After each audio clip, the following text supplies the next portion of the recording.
How are you becoming a better teacher?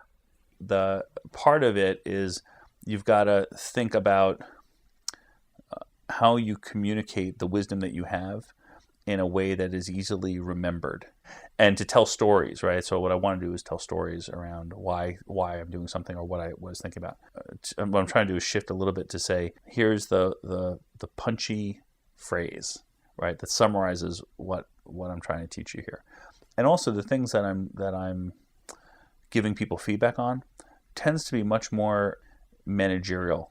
So the other day, something happened where somebody said something in a meeting that probably like one-on-one would have been perfectly appropriate, right?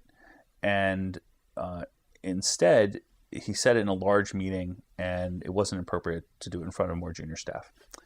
And as he was saying it, the first thing, I knew where he was going. He said kind of what he meant in the first sentence, and I said, hold it.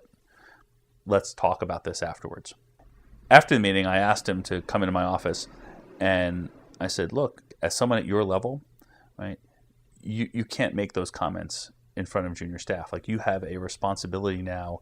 Like have you read the Steve Jobs book? Some of it. So there's this part where he talks about the difference between responsibility between a janitor and a vice president. And the difference is that that janitor, if he can't get in your office because he doesn't have the key to dump your garbage, that's reasonable, right? Not reasonable for a vice president to say that, right? Vice president's got it.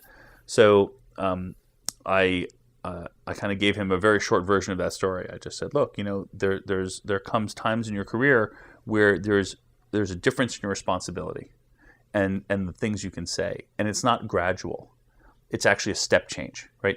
You get promoted to X, you're in a role, your role is different, and there are totally different expectations. Now, one would like to think like it is a step change, right? You're walking up the steps, right? So you need to kind of go through those steps in your career. And what I was saying to him was like, look, you've just taken a next step. The stuff you said at the previous point, you can't say it anymore, right? You got your communication different. So there's kind of another piece around the teaching where I tried to make it very vivid for him, right? To say like, I told the story about the steps, so another thing you can do, even though, as I say, I like to tell stories, really what I'm trying to do, I guess, is make these teachable moments very vivid for them so they remember it, right?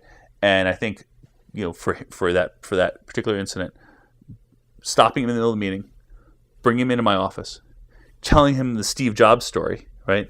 And then saying, this applies to you. I'm 100% sure I'm 100% sure he got the message, right? So I guess some of that is, another important part of the teaching is the reinforcement. With that particular case, I reinforced 4 times in 15 minutes. But I think that's how you create teachable moments.